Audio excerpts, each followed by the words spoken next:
Greetings, everyone. This is Cassandra Floyd, also known as the Daughter of the Fates, and I am the founder of the Temple of Evolutionary Emergence. So it's been a little minute, maybe a week, a little more since the last time I did a live. But I felt compelled today, baby, and this was a long time coming. I woke up this morning to a communication that I'm going to share with you. And it just kind of sent me on a spiral today. And I said, okay, well, that's what's going to have to be the topic of today's live. I'm going to try to make it short.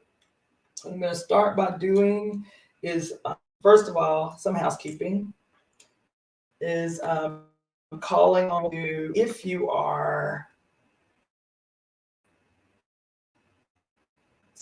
is tuning in through Facebook or through Twitch or or Facebook or Twitch. Try to tune in via YouTube so I can get my watch hours up. Like, share, subscribe if you haven't already. Like I said, I'm still fighting to get my watch time up and stuff. All right. And I think that's it in terms of housekeeping. So I'm going to go ahead and get started.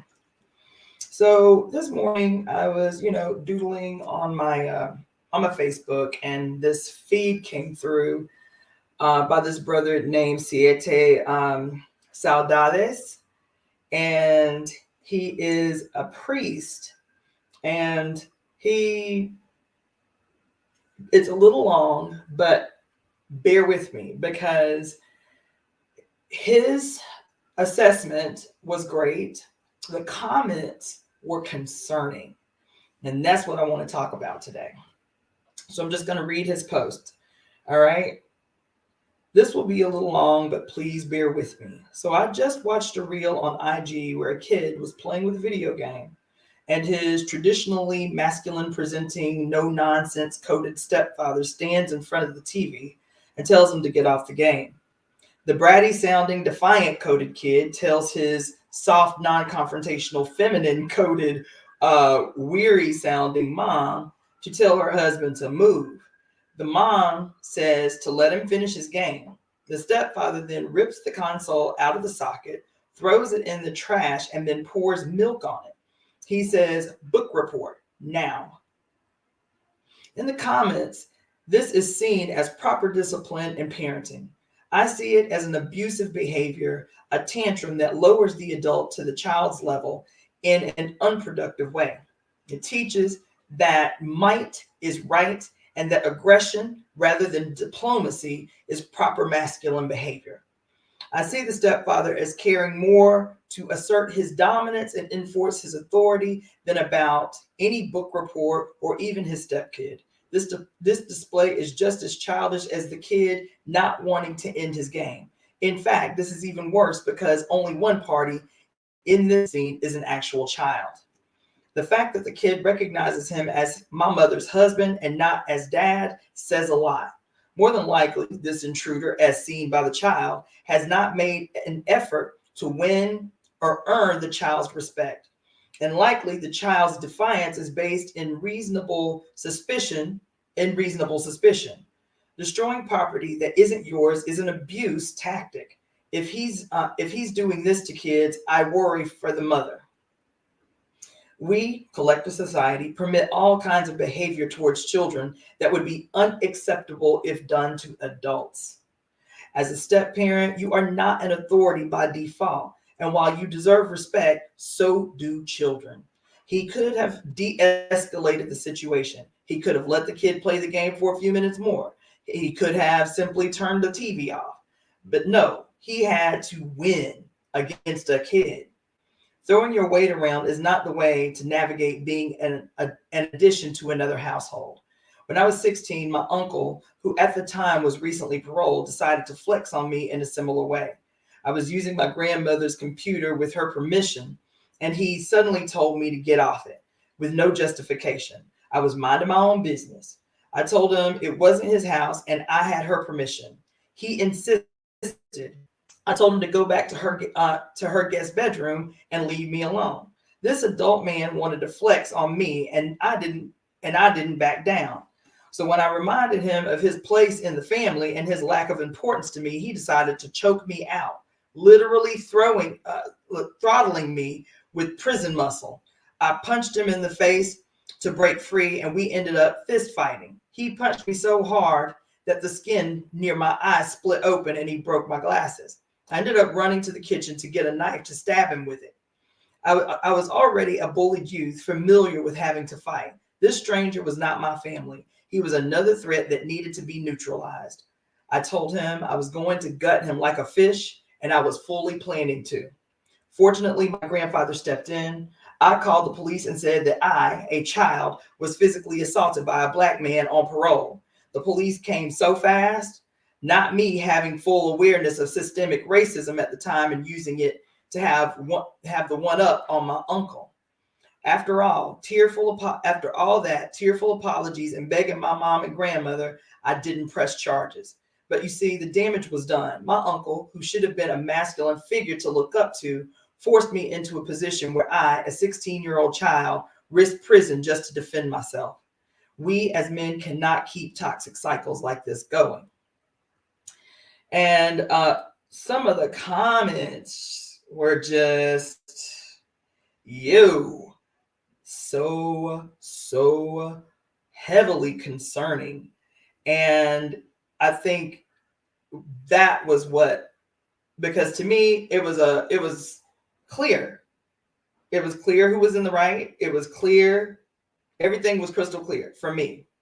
And then to see so many women take issue with how this played out was also concerning. But this was my response.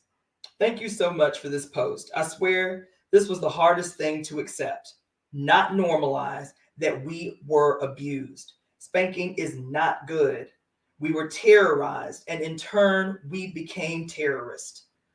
It took me way too long to accept this. Seeing Black folks debate about whether to spank or not to spank, all because we were all taught that this was the only way to discipline and protect children, and that children are not real people with actual rights until they are adults.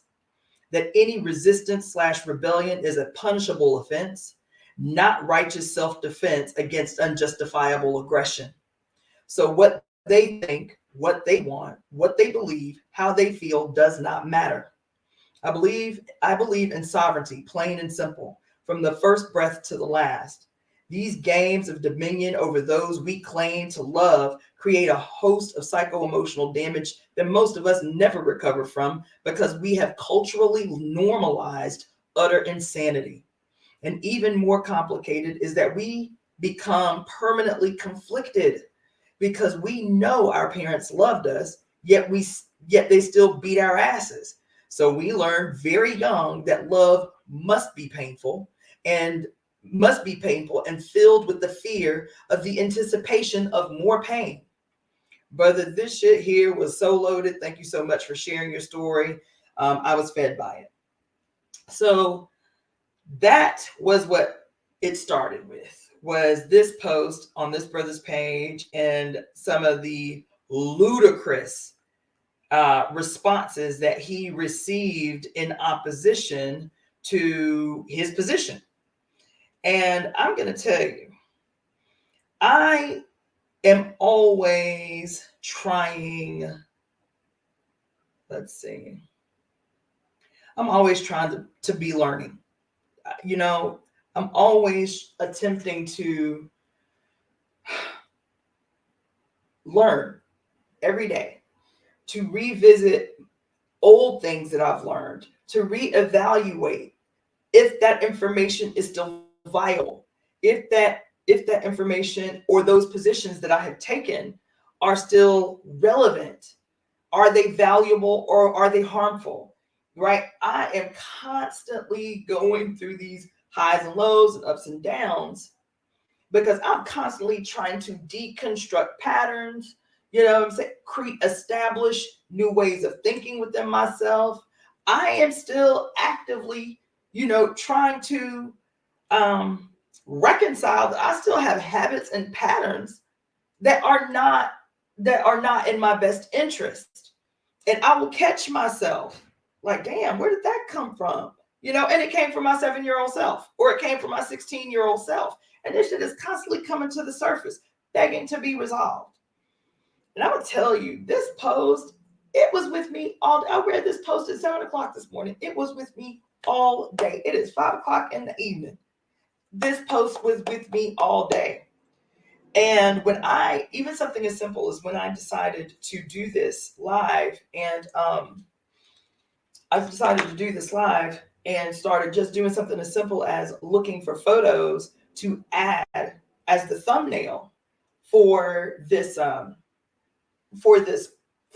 live. Baby, look, I was so triggered.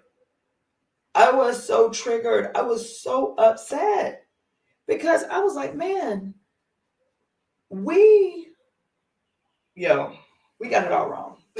I'm telling you, like, I am always talking about women and children, right? But I always put this heavy emphasis on, the sovereignty of women, right? The sovereignty of women being the key, the cornerstone to dismantling everything wrong with the planet. And I'm convinced of it. But I'm going to tell you this. It's not just us. It is women and their children. It is women and babies. It is women in these future generations that are going to be responsible for ushering in the new age, responsible for ushering in an age where peace can actually be a reality guaranteed to everybody on the planet.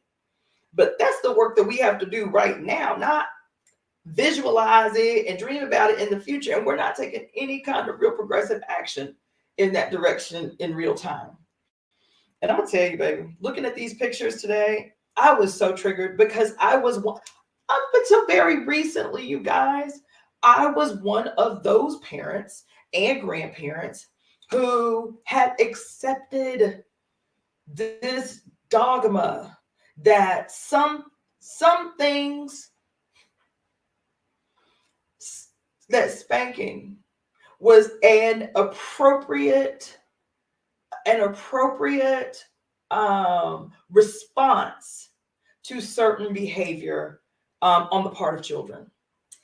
And I'm going to tell you, the last time I spanked one of my grandchildren, something in me switched.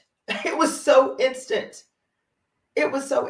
I love these human beings so much. So much. And part of the reason, people say this all the time when they become grandparents, like they become grandparents and like, okay, this is my chance to get it right. You understand what I'm saying?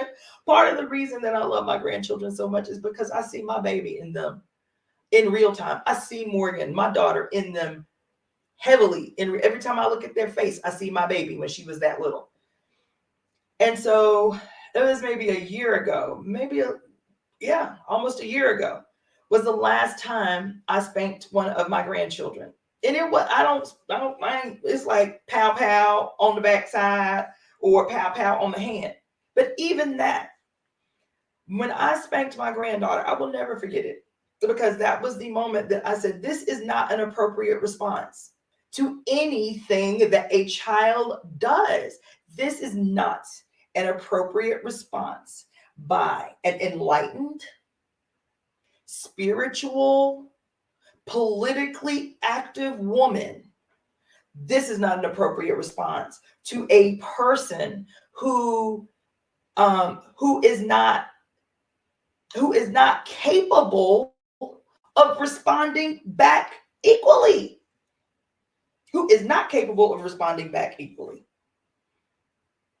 In that moment, when my granddaughter looked at me, and she looked at me with an expression like I had betrayed her.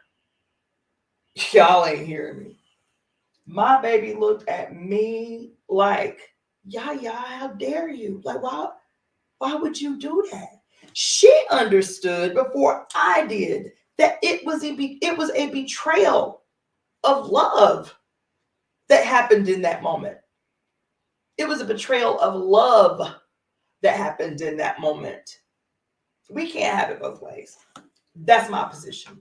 There are going to be people who will be upset about this statement, but there is no justifiable excuse for us disempowering our children. Any child. There is no way to justify it. There is not. We have come up with every excuse and turned it into a comical cultural norm. I used to tell the stories all the time about how my parents, especially my dad, used to beat our ass. Not only beat our ass, but when me, my sister, and my 3 cousins were living together under the same roof with my aunt and my dad, if one of us got a spanking, everybody was getting a spanking. If one of us was in trouble because the rest of us didn't lead that person in the right way, everybody was getting a spanking, right? And remembering how torturous it was, how tormenting it was when my dad would line us up in a single file line outside his bedroom door and one by one take us into his room and spank our rear ends for a long time. Spank our rear end. So we outside waiting while we're hearing our siblings screaming and crying.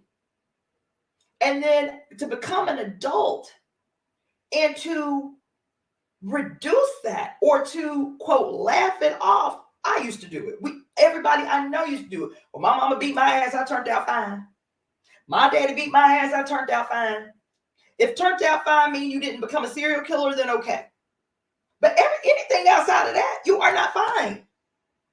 You are not fine. That's why you cannot speak up against oppression. It is because fear partnered with love. Child, listen to me. Fear partnered with love muzzles your innate spirit to speak out against injustice. Mothers who have done that to their children, especially their boy children, what you have done is repeat a vicious cycle of ancestral trauma that had the utmost fear of the mother beat civility, beat obedience, beat compliance into their sons in an attempt to save their very existence, in an attempt to save their lives. And here we are still repeating the most horrible aggressions against the most vulnerable human beings. If women are, if women of color, and then Black women in particular, are in terms of what y'all call the socioeconomic totem pole, are the most victimized, then even more than Black women are children. All children, all of them, all of them are the most vulnerable group of human beings on the planet Earth. And I am reminded of this passage from the Great Cosmic Mother.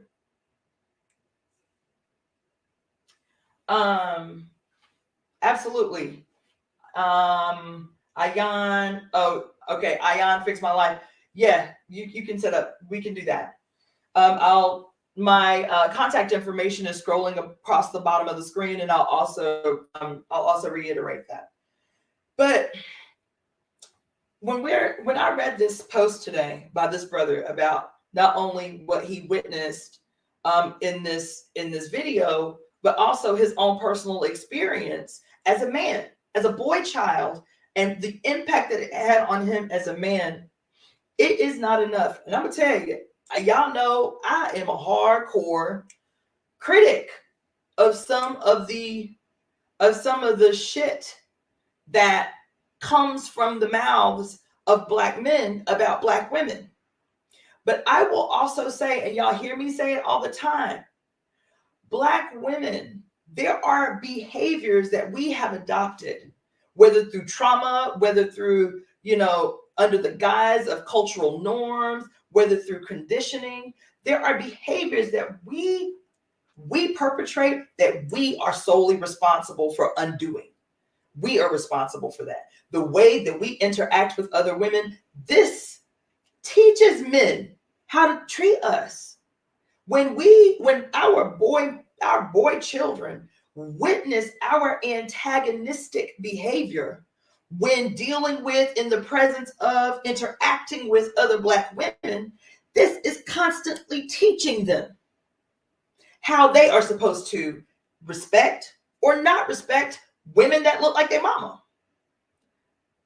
When women obviously behave differently when they're with their Black girl children than their Black boy children, they are subconsciously teaching their Black boy children entitlement, because there is an obvious difference in how Black women treat their children, all women for that matter, how women treat their boy children as opposed to their girl children. You can blame patriarchy because that's the issue, that's the cause. But at what juncture do we acknowledge in real time that somebody got to be responsible for breaking the cycle of this madness that we are all confronted with? We can't have a conversation in an honest way, not in a malignant way. We cannot have an honest conversation about toxic masculinity without having a conversation, baby, about the possible role that corporal punishment played in that baby's early childhood development. Like, that's something we don't talk about, man. Toxic masculinity. We just don't talk about it. We do not talk about this because so many of us have been traumatized in our youth. And what that trauma looks like in adulthood is, imposter syndrome. What that trauma looks like in adulthood is not being able to be your full, authentic self for fear of judgment.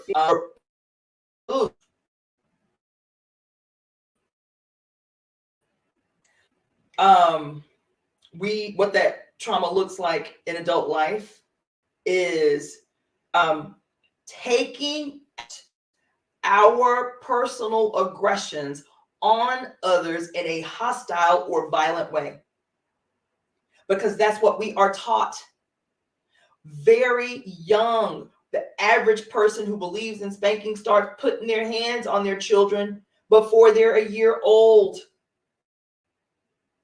Some pictures I saw today, some of the videos I scrolled past it, I could not even. How does a 250-pound man take the arm of a 6-year-old baby and beat this child in public? And in his mind, that computes to some kind of justifiable, righteous chastisement of that child. That child is terrified of that human that is supposed to be the primary person that he can go to for protection, for guidance, for encouragement. So we learn very, very young to shut up, to do not speak, to be quiet, to hear women frustrated with their own existence. And I understand it is not necessarily a criticism as much as it is a critique. That the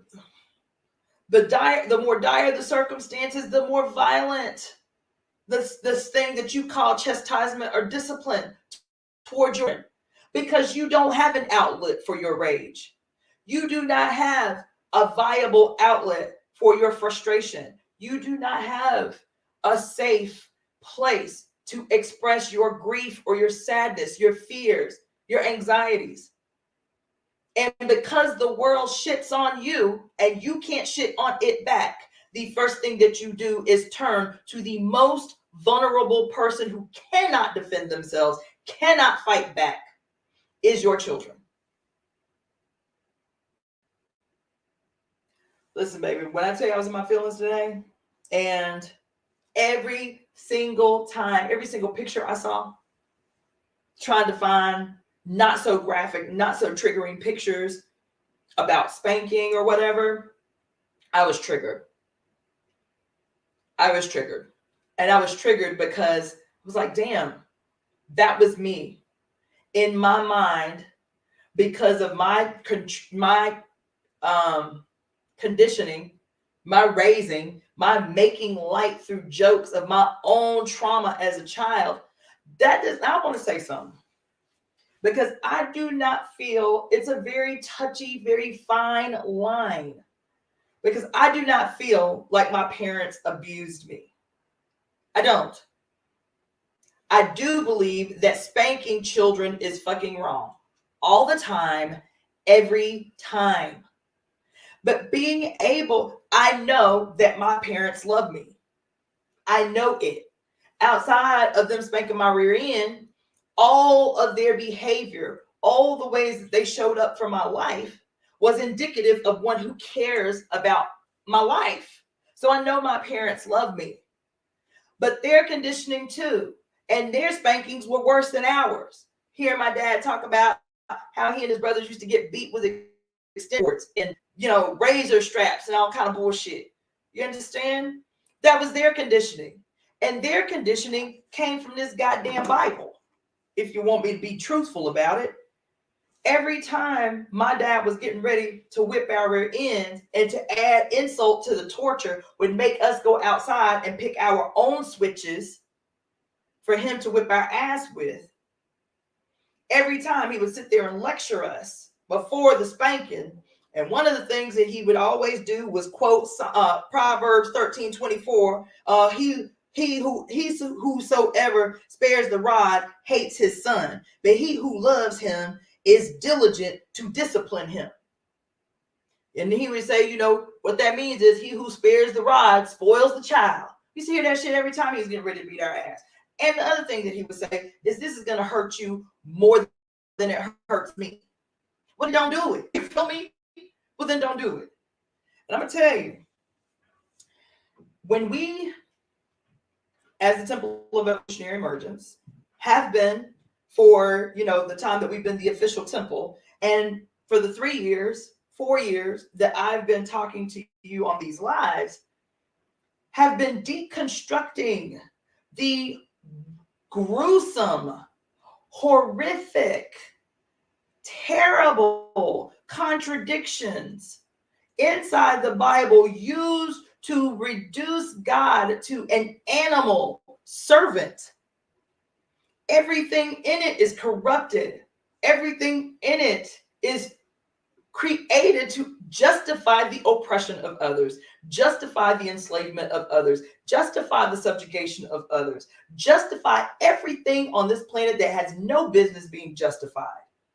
And if we can accept that, then that's just the first step. That's a hard step. Accepting that this book has been the primary weapon of mass destruction of the last age.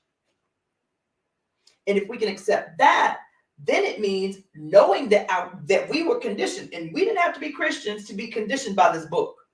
Everybody on this planet has been influenced by this book in one way or another, right? And if we can accept that, then the next step is going into ourselves, deconstructing the places where our own biblical conditioning has occurred, whether in our way past or in our present, being able to pinpoint that conditioning and then root that shit out like a fucking cancer, like the cancer that it is. That's what happened to me today. Now, it happened to me a year ago when I promised my granddaughter I would never do that again. I would never pop her behind again. I would never call myself spanking my granddaughter or my grandson again. Never. And I would attempt to win my daughter from doing it too. Because I whipped my daughter. I spanked my daughter. My daughter was 11 years old the last time I spanked her behind. You understand? And now I'm having to go back in my own relationship with my daughter. I'm having to and understand why even now, as an adult, my daughter is reluctant to talk to me about certain things. I did that because what spanking does is teach children that they cannot trust adults, that they do not have any rights, that adults are bound to honor, that they as children are not entitled to sovereignty and safety, that any adult in the world has a right. We used to say it in my community, in the neighborhood I lived in. What we used to say? We used to say, any adult in our neighborhood had the right to spank any baby in the neighborhood. And don't let me find out somebody had to spank you, because then you're going to get it twice, because you're going to come home and get a whooping because you act like you ain't had no good home training. What kind of message is that to send to children? That adults cannot be trusted with your sovereignty and safety. That you are not entitled to sovereignty until you're 18. You are not entitled to a voice that is bound to be heard and respected until you are 18. Children should be seen and not heard. You have no value except as the property of your parents. Childhood. And we have solidified in the consciousness of our children what has been done to us. What has been done to us as human beings of every race on the planet. We have been turned into living, breathing commodities for whom others use at their disposal for their own personal pleasure and the establishment and the security of their own lives. That's what's happened to human beings. And then we reiterate that existence in our children by telling them that we own them, that we possess them, that they are not entitled to sovereignty. They are not entitled to diplomacy. They are not entitled to make a case for themselves. You understand? And then we cannot understand the aggression that we see in the public school system. We can't understand behavioral disorders. We cannot understand how children do not see their lives as valuable. This sharp, radical increase in the taking of young people's own lives or the lives of others. And we really don't believe that the way that we treat our children behind closed doors has nothing to do with it. We really believe that it's just hood culture that's responsible for so-called toxic masculinity in the Black community. Do we really believe that? Do we honestly believe that, quote, spanking, beating, whooping our kids has in any way genuinely deterred them from antisocial behavior, while at the same time has given them the kind of sanity that allows them to be fully evolved whole humans in the world? Can a child that's been spanked since they were 2 years old really be fully evolved human beings? Is that possible? I don't buy it. I don't buy it. I spent 2 years with my daughter because this was a part of my shadow work. My daughter and I feel like have a great relationship, but I had to work for that relationship because I had to dig into my own memory, my own consciousness about the places that I was well aware of where I dropped the ball with my daughter, where I missed the boat with my daughter, where I was not as present as I should have been with my daughter, errors that I had made, putting love relationships ahead of what was best for me and my daughter, for the sake of having somebody next to me. This was me talking to my daughter, doing this own work in my own head, but that wasn't enough. Somebody had to hear it out loud for it to be purposeful and make a real difference. It wasn't just me in the quiet by myself, but couldn't nobody see my shit, or you know, that I was able to do this and somehow evolve from it. No, I had to make amends, baby. I had to tell my daughter, baby, you remember that time so-and-so and this and that, such and such? She'll be like, no. I said, well, it's still my responsibility to tell you anyway that this period in your life, there's a reason that it came up in my consciousness out of nowhere. And I want to apologize for this period when you was 13 years old and I did X, Y, and Z, or I didn't do X, Y, and Z, or I didn't show up in this way, or I wasn't as present as I should have, or I prioritized something out in the world over you. I had to do that. We have to do that. I did the same thing with my mama. Child, I did so much dirt, especially as a teenager, especially calling myself rebellious and I'm gonna do what I want to do. And listen, go back and listen to the chapter in this book that I just read, y'all, a couple weeks ago, Communion, The Female Search for Love by Bell Hooks. There's a whole chapter on the mother-daughter dynamic that blew my wig off. You understand? So, you know, as a rebellious teenager, you know what I'm saying? I'm like, all right, you know, I'm gonna do what I want to do. I understand why my mother did what she did in terms of, you know, how society is, how society teaches people, men and women, that female bodies are to be policed under the guise of protection, under the guise of securing our bodies, securing our safety. We become the victims of a police state right inside our own house, right? And that's what it was. My mama was strict. She was strict about our curfews. She was strict about when we could go, when we could date. That didn't happen. You know what I'm saying? Like, she was strict. And I was rebellious, bucking the system. Me and my sister both, we were horrible. You understand? And so at 48 years old, I'm 48. And at 47.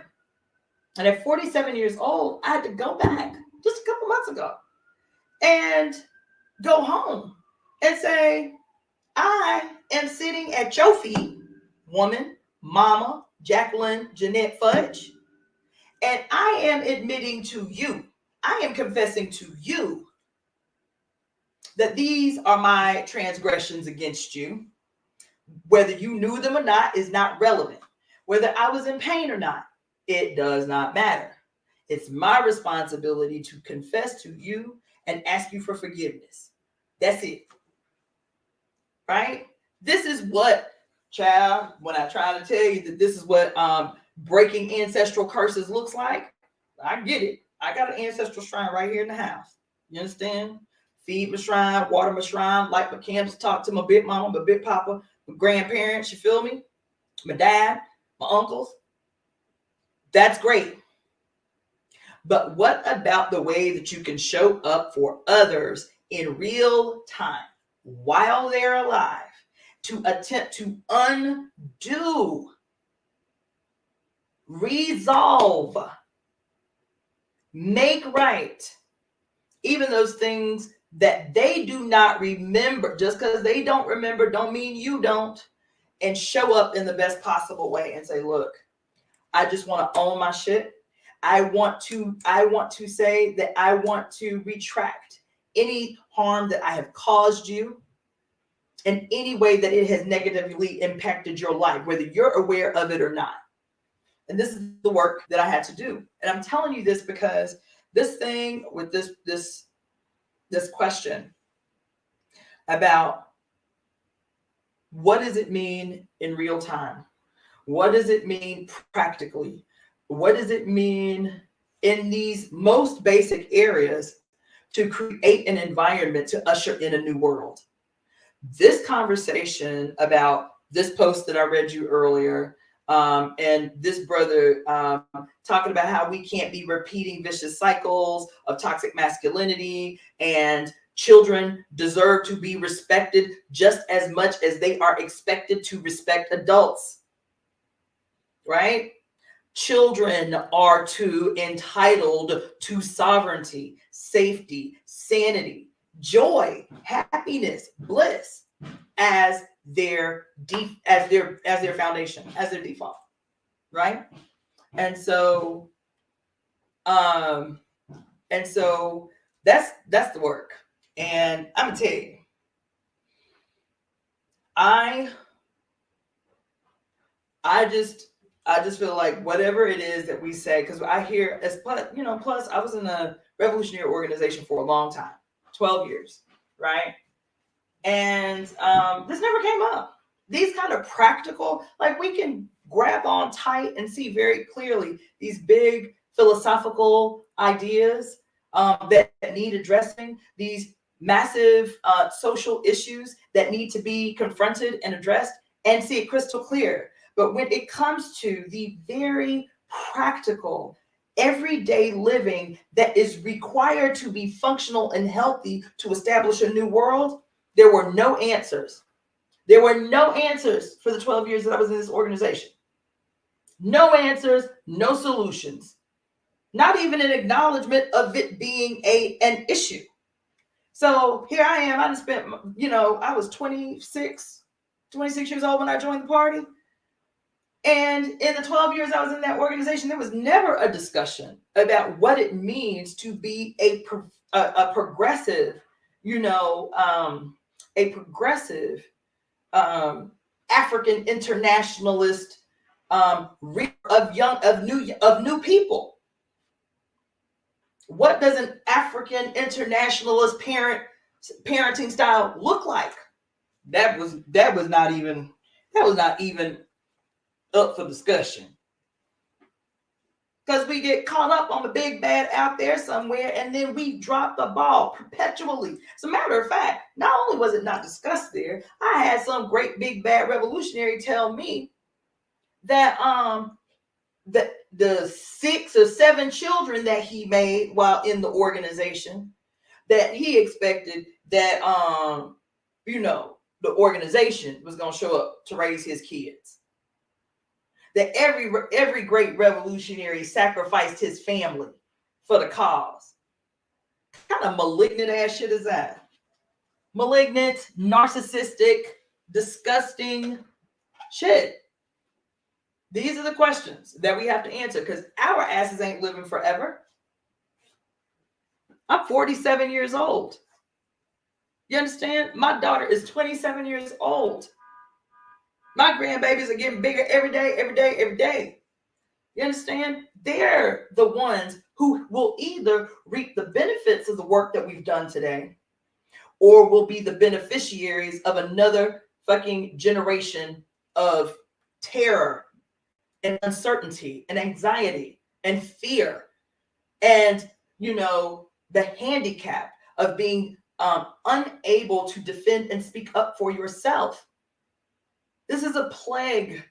Oh, what I was going to say about this great cosmic mother, one of the things that she talked about was how the thing the Roman Catholic Church did the most eloquently and the most efficiently was to turn the mothers of the church into the primary inculcators of the dogma of the church.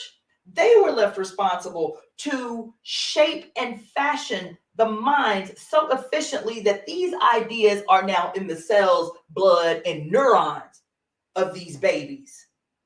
This bullshit, this malignant ass doctrine that has us equate ultimate love with ultimate suffering, has us equate ultimate love with your ability to suffer and smile. And so we are not even moved in our spirit, man, moved in our heart when I'm looking at all these pictures of the utmost fear in these babies' faces as a belt is coming towards them or as a hanger is coming towards them. They are not even moved. In their mind, they are really convinced that they are justified in terrorizing babies. toddlers, children who love them more than anything on earth, see them as God in real time. And what you have done, honey, is you've affirmed that God is a vicious tyrant, that the only way that you can prove loyalty and devotion to God is through fearing God and taking and accepting abuses handed down under the guise of judgment by God. That's what this shit does. And then what it tells these babies is they are not safe around anybody that's a grown-up. They cannot trust anyone that is an adult. Every adult has the right to violate their space. Every adult has the right to violate their sovereignty. We are not changing the world this way. This shit is not small that happened today. And it's not. You understand? It's not. This shit is not small. This shit is not small. We cannot be doing that shit. We can't. We cannot be violating anyone's sovereignty. And I want to say one, I'm gonna probably end this way because I don't want this to be a long drawn out thing, but I was instantly in searching for some topics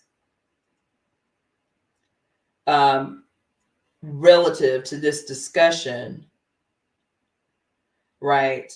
I was reminded of the book. I don't know. I might even read it one day.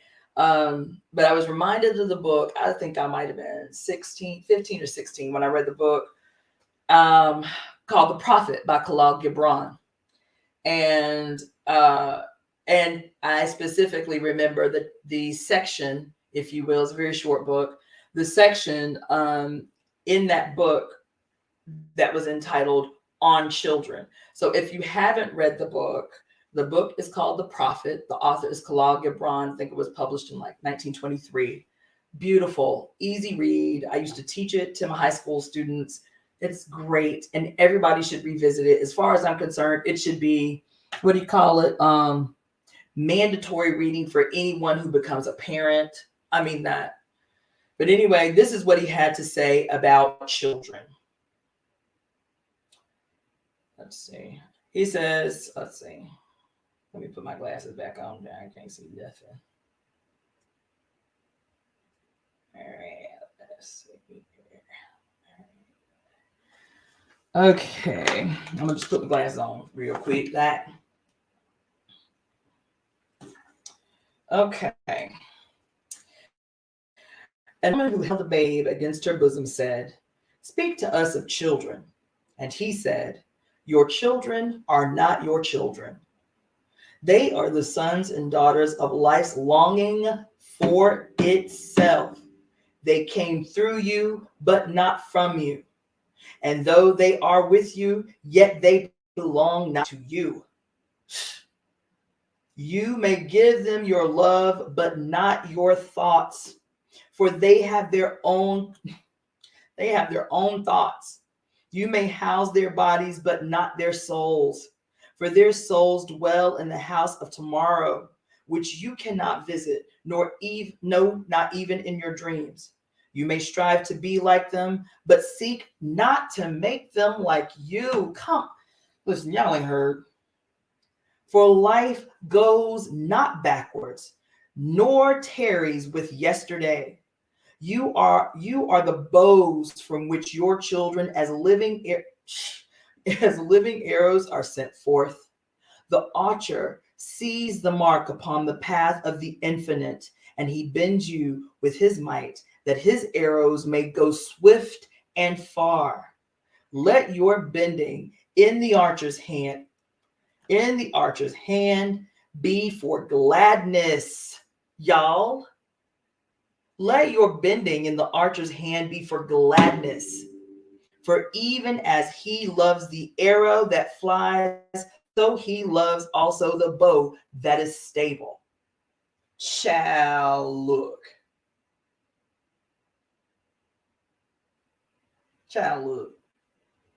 Yeah, I'm gonna read this whole book to y'all one of these days. It probably wouldn't take me, but I could probably read the whole book in a day. No, maybe not. It is great though. If you haven't read it, Get Your Life Right. The Prophet by Khalil Gibran. Get Your Life, and you can read it online. I just downloaded a PDF. So anyway, that's what it is. Like I hear all the time in the E5 tradition, how the E5's tradition, the Yoruba's belief in reincarnation is familial reincarnation. It's not random reincarnation. You're reborn through your offspring. You're reborn through your DNA, right? And and how when a baby is born, they'll say, "Oh, it's an ancestor return." Half y'all motherfuckers don't believe that. Excuse me. I'm really trying hard to clean up the language these days, but half y'all don't believe that. It is impossible to believe, on the one hand, that a new being, a born baby, houses within itself the very ancient primordial spirit of our ancestors. On the one hand, to believe that, to really believe that, and then turn around and deny that being sovereignty. Because our job, just like in this book, our job is to protect, to defend, to nurture, to nourish the new spirit that is to be the new path set for the future. That's it. The indoctrination, it's my way. All of that aggressive, child, all that shit is learned. All of that is learned. All of that is learned through violence. All of that is learned through oppression. All of that is learned through force. You see images of old school big mama pulling the child ear to force the baby to go to church. So his spirit's like, I don't want to go. I don't want to go to that shit. You know what I'm saying? But the big mama pulling the child ear, dragging the child kicking, screaming to this church that is attempting to hold hostage his very real spirit, her very real spirit that longs to rebel, that longs for justice, that longs for sovereignty. And what that looks like is happiness, to be happy on your own terms, to know that you are safe and provided for and still be happy. Not that me providing for you, not that me, paying for a roof over your head entitles me to oppress you or suppress your voice. That ain't it. And that damn sure is not the way. That's damn sure not the method that we have to use to pay for the future. It ain't. So I guess that's all I really had to say today. Look at that. I kept it under an hour, which almost never happens. But maybe I've been debating for some time about what I'm going to y'all next. I've gotten a ton of suggestions, but I'm also thinking about something else. There's a show I used to do years ago. I think I started doing the show in 2003, maybe. It was called Colonialism is Bad for Your Health. I was doing it. It was a live radio show. I was doing it while I was still in the party. And I've been thinking a lot about revisiting, maybe at a separate channel or a Patreon or something like that. Colonialism is relaunching Colonialism is Bad for Your Health. So I'll keep y'all posted on that because that is my bag. And I rarely ever talk to you about the health question. And I feel like, honestly, it'll probably gain me a lot more traction than just me talking about political or spiritual matters with you all. So anyway, I guess I'll go ahead and wrap it up for today. I want to say thank you for those who tuned in. Thank you for those who tune in later. Like, share, subscribe on all my stuff. Instagram, Twitter, YouTube, Facebook, and donate. If you are watching via YouTube or Facebook, you should be able to see scrolling across the bottom of the screen the different ways. Oh, I have a TikTok channel too. the different ways that you can make a donation to the Temple of Evolutionary Emergence.